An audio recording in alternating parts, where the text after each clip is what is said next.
Allez-y, terminez. Alors, Monsieur le Président, vous avez signifié qu'il y avait exception en 2020. Est-ce qu'on ne peut pas dire aussi qu'en 2025, il y avait exception, avec les petits événements qu'on a connus, qui peut-être ont défavorisé ou ont empêché les candidats du PPACI pour leur préparation pour ces élections-là? Mais, Monsieur Josias, vous savez bien qu'une exception, c'est quelque chose qui n'arrive pas tous les jours.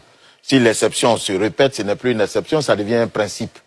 Donc voilà pourquoi, pour nous, il n'y a pas de motif qui puisse justifier le report. Il n'y a pas de motif qui puisse justifier le report. Dites-moi, est-ce qu'il y a un motif qui puisse justifier le report? Ah, mais c'est que je vous ai peut-être pas dit. C'est que certains députés ont informé de ce que on allait organiser l'élection des députés avant l'expiration du mandat, de leur mandat, ont exigé leur dédommagement. Ça veut dire quoi? Puisque, en réalité, en 2021, ils ont été élus le 6 mars 2021. C'est cela.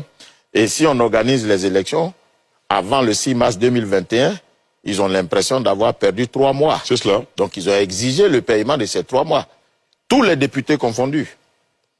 Est-ce que vous avez vu un député qui a contesté la période de l'élection?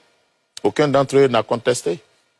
Aucun député n'a dit non, nous ne pouvons pas accepter, nous n'allons pas accepter d'organiser les élections avant comment on appelle la fin du mandat. Mais parce que ils ont été défrayés, ils ont été remplis de leurs droits.